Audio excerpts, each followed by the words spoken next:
Valley has led by as many as 15. They lead by 4 here with 3:25 to go. Into Drapo, off the glass for 2. 24 points for Scotty. And his big contribution here has been defensively. McPherson over Kibbe. Like right there. Good he inside has stopped position. Monadnock the last 3 times down the floor since coming back in with those 4 fouls. As he pointed out, though, Palmer did well in keeping them in check. Nice pass to Alessia. Now Drapo got it into him. Drapo's going to let Andy know about that at practice tomorrow. If there is a practice tomorrow, it's going to be a charge. As he stood his ground, and Brechtel picks a little up his bit third. of rough stuff by Drapo. Look at, he's getting pushed down there. And Mike Pappas just threw a punch, and now Andy Alessia's getting into it. Yeah, Andy's got to cool it. Cool. We know better than that. Andy, you know better. Yeah, Kevin O'Brien out there yelling at Andy. Pappas took 2 little punches, those little elbow punches at Drapo, and Drapo looked around at the referee and said, how about this? I don't want to swing back, but take control, sir. And some of the teammates grab Andy and say, hey, you've had a career night here. Don't spoil it now. Kevin's going to take a timeout. Scott Drapo asking for a time. 2:46 to play. 67-61. I don't know if we can back up that little sequence. But that Pappas kid, Mike Pappas, was doing a number on Drapo. And to Scott's credit, Jim, he didn't retaliate. But Alessia lost his cool. Yeah, he did. Well, Alessia doesn't like to see any of his teammates get in trouble. Now, Kevin's looking him right in the eye and telling him right now, listen, pal. Yeah, you can see Kevin right there talking specifically to Alessia. Let's look at it again. It's going to be an out-of-bounds play. Official hands right there. Now, there's the first one. He misses it. And as Alessia is stepping in to help, you missed the 2 little punches thrown at Drapo. And you saw Drapo turn away and look to the official for help. And the Brechtel gets in there and gets Pappas out of there for Monadnock. And Hill gets in there and gets Alessia out of there for Merrimack Valley. I think they call that a 3rd man in hockey, don't they? Yeah, they do.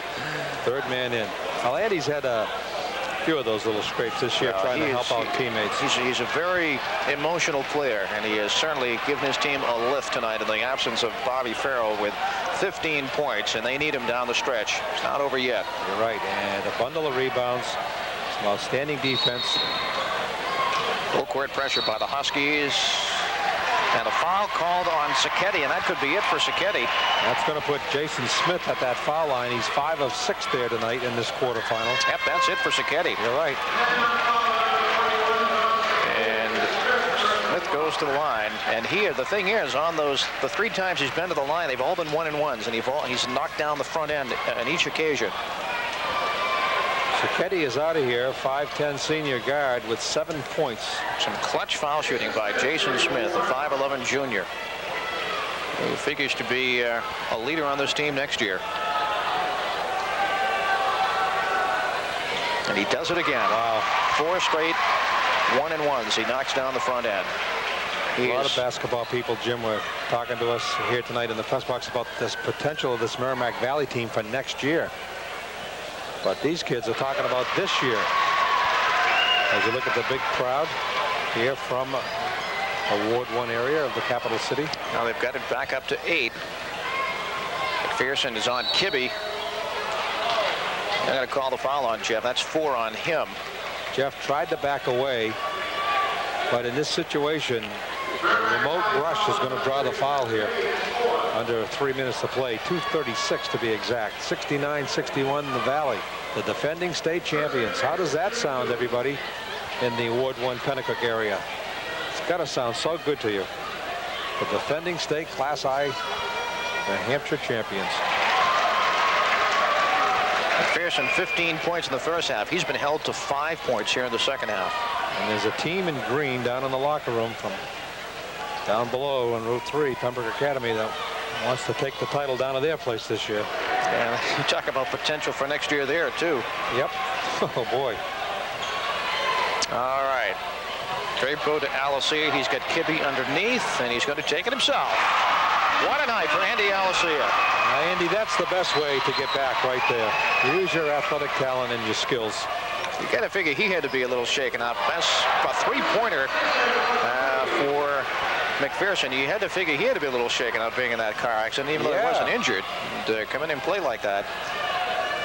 In case you haven't heard, Jim's talking about the car accident that Bobby Farrell was in, broke his collarbone earlier tonight. Boucher dumped it off to Drapo. Back comes Breckel.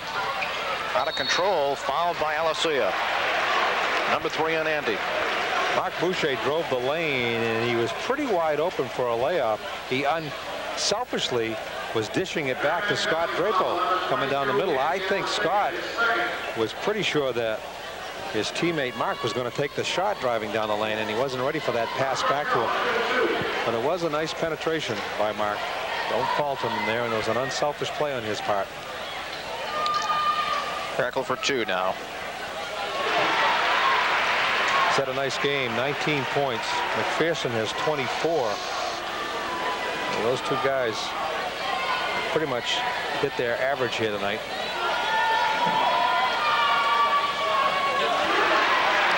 Now they're hanging around. They are. 4-point lead, 2 minutes to go, and the big guy has got it. The real key here is keeping Drapo in this game. He has 4 fouls. And if they should lose him, it would be disastrous. They're going to pull the ball out. Well, they're shooting their fouls pretty well. They would like to get some seconds off this clock here at UNH.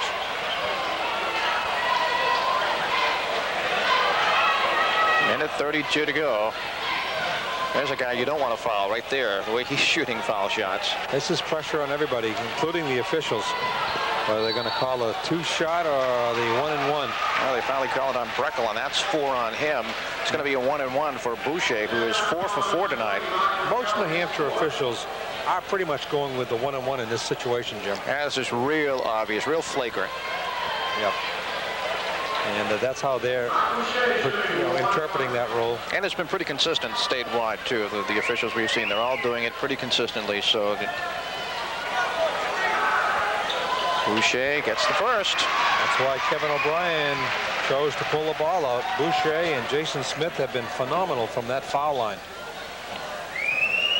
12 or 13 between the two of them. They're 19 of 25 as a team. I've got them. That's 20 of 26. Not a bad night on the foul line. That's the key to pulling the ball out. Going to that foul line and sticking them in. 6-point lead. Kibbe and McPherson, quite a joust going on in the post position right now. Drapo comes over to help out. I thought that hit the top of the backboard. Oh, Drapo's gone. Drapo's gone, and the basket is good by Jackson. Yep. That's his 10th point. More importantly, Scott Drapo has just fouled out of this contest. It's too bad because the original shot hit the side of the backboard, and he comes up, got him with more with the body than the arm there. Kevin O'Brien is taking his time. He's got 30 seconds to. He's going to go with Hal Palmer, I think. To insert a new player, or Mark Edney. Yeah, you're right. Palmer is. I know he has confidence in both. You see him high five with Scott Drapo. 24 points for Scotty. Nice night. Big loss, though, Jim, in 1 minute and 6 seconds left. And a 4-point deficit. And Jackson can make this foul shot here to complete the 3-point play. Doesn't do it, and a big rebound by Kibbe. A big rebound. You got it. Minute to go. 4-point lead for the Indians. Well, they keep alive their hopes for a second straight title. And there's a foul, a quick one by Pappas. That's 3 on him. And Mark Boucher didn't like the intensity of the foul, and it looked like Pappas said something to him after, because Boucher glared back and started toward him and then thought better and went to the foul line where he belongs. And now Pappas is in saying something back to Boucher, and Boucher nods his head. Boucher can go to the line and knock down a pair. That's the best way to answer back. Well, he is 6 of 6 tonight. What a night at the line for Merrimack Valley. Boy, that's tremendous. 5'11" sophomore. And who wore number 10 a year ago? They don't retire uniforms. They just fill them up with ball players at Merrimack Valley. Beautiful. Mark Boucher, 8 for 8 in the Valley, up by 6. 3-point attempt. No good. And We got a foul on Merrimack Valley. Kibbe. If it is, that's 5 on Jeff. I'll tell you, if the Valley pulls this out, they are doing it as an entire team down here. You're right. Kibbe's gone. 9 points for Jeff. Now O'Brien has another decision. Does he go to Edney? It's also had Todd Hill down there with 3. You got to think he'd want some size underneath. Yeah, he wants size, ball handling, and foul shooters in this situation. And Mark has done well. He has. He's had 4 points here and going to bring the senior off the bench. Saw Mark play really well against Kearsarge on senior night back there at Merrimack Valley. That was an emotional and very, very nice, classy night where the kids honored their moms. All the seniors did. And they are pulling this off as a team tonight. That's the beautiful thing about sports. All right, it's a 1-and-1 at the line. McPherson. Well, he's been tough, hasn't he? That's his first 1-and-1 situation. They have done well on those tonight. Both teams have shot pretty well from the line, actually. Just that Merrimack Valley has been more often, I think. That cuts it to 4. 75 for him. 71. 45 seconds to go. And Adnock wants to cut it to at least 3 to have that 3-pointer mean something. Now that's got to be intentional. Well, the thing is, they're fouling Jason Smith, and they got to realize that he is 6 of 7 or 7 of 8. He didn't reach out for the ball. He just reached out and grabbed Jason, as you see Bill O'Connell, the Monadnock coach, on your screen. I suppose you can't be choosy at this point of the game, but you've got to realize that Kibbe and Boucher are the hot foul shooters right now. But I'll see, it might pay off for O'Connell. Look at this, huh? Smitty and talk about some clutch foul shooting. Just great. Mark Boucher and Smitty. Terrific. Just calm, cool, collected. Remember last year, Conval out by 18 and couldn't hit their foul shots in this situation? Rushed his shot. Hey, who's got the rebound down there? Edney's got it. Is that Mark Edney, 6'4" senior? Coach isn't afraid to go to that bench, put these kids in. As you see all the kids, they just act like such a close-knit group. They pull for each other, they talk to each other, they encourage each other out here. You've got to give Kevin O'Brien a lot of credit for the way he has pulled this particular group of kids together. It hasn't been easy. He's played a lot of kids. Lost 5 times over the season playing a lot of kids, but it's going to pay off for this program. Edney misses the shot. That was the 4th foul on Jackson, by the way. 6 points. They got to come down and hit the 3. Now Breckel's going to go underneath, and it's tapped out off Alicia. No foolish fouls here. 21 seconds to play. 6-point Valley lead here in the quarterfinals. McPherson, Edney on him. McPherson inside the lane. Let him have the 2. Timeout by Monadnock. That closes the gap to 4. 77-73. 14 seconds left here. Merrimack Valley, Harvey, 24 of 30 from the foul line. We'll take a break and come back with 14 seconds to go in the Valley up by 4. When it comes to dealing with money, a lot of people get cold feet. No wonder. One day the TV tells you to do this with your money. Next day some newspaper tells you the opposite. And unless you have a ton of money, most banks ignore you. That's why New Hampshire Savings offers plain talk, clear, easy to understand answers to your financial questions. Next time you get cold feet, call New Hampshire Savings. We'll help you break the ice. Monadnock, Harvey, 13 of 19 officially from the line. So they've only missed 6, but they've been 11 fewer times. Well, Monadnock's had to foul over the last 3 minutes trying to get back into this game. They've done a nice job. The only thing that has hurt them is that Merrimack Valley has hit their foul shots, especially Boucher and Smith, who have hit 17 of 18 here in the last period. And they're going to foul Mark Boucher. And all the kids on the floor look up at the... That's 5 on Breckel.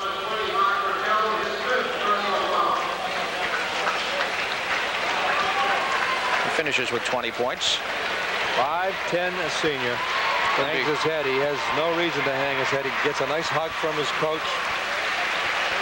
That's the son of Paul Breckel, former Pennacook High School athletic standout, who's the AD now at Monadnock, and that's his son Mark, who played a super game here tonight. Checking into the game now will be Rob Scahan. I think he had a brother by the name of Sean, who was a pretty good athlete at Monadnock a few years back.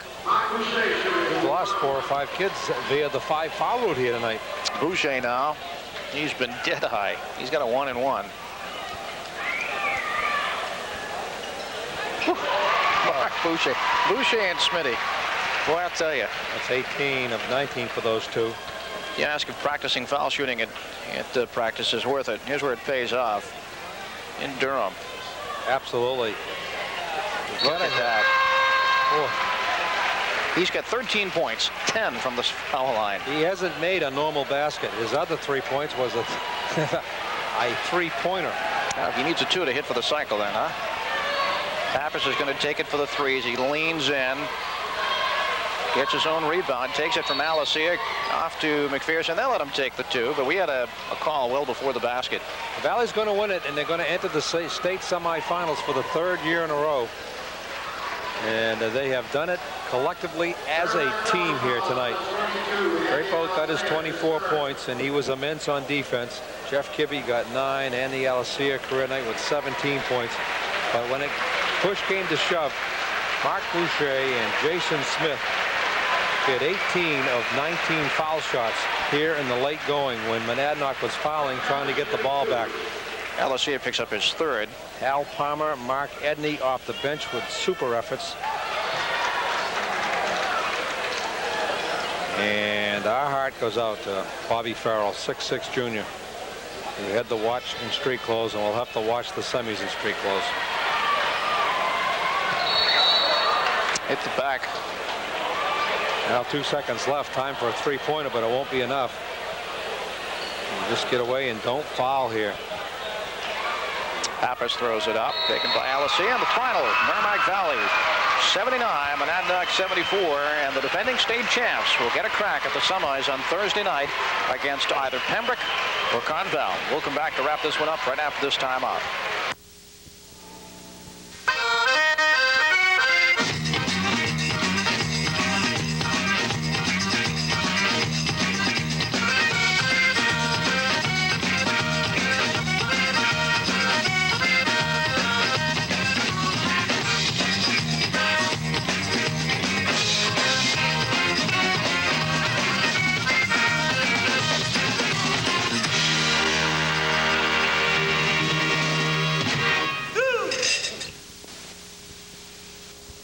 Showtime's got a great deal March 2nd, 3rd, and 4th. It's our real deal free preview weekend of exclusive blockbuster hits and specials you won't see anywhere else. Friday, Dirty Rotten Scoundrels, Comedy Club Network, and Richard Jenny. Saturday, Cocktail and Elaine Boozler Top Tomato. Sunday, Beaches and Red Heat.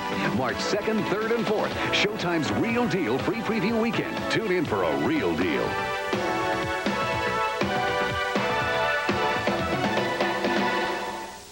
Well, the Indians of Merrimack Valley, I'm sure, Harvey, have had on their mind getting another crack at Pembroke Academy. They've lost to them on 3 occasions, twice during the regular season, once in the Christmas tournament. They've done their part. They've beaten the pesky Monadnock team, and now the kids are going to sit back, and I think they're going to root for Pembroke Academy against Conval. I'm sure they are, and they want that 4th crack at them. And, you know, it'd be nice to have an all-capital city semifinal here, and I think it's going to happen. I don't see Pembroke Academy losing to Conval, but we'll get into that in our Conval pregame later on. Here tonight, very quickly, Jackson had 10, and McPherson had 25. Breckel had 20 to lead Monadnock. For the Valley, Drapeau 24. Alessia 17. He didn't expect to start, but he jumps in off the bench in the absence of the injured Bobby Farrell. Comes up with 17 big ones. Mark Boucher, 13 points.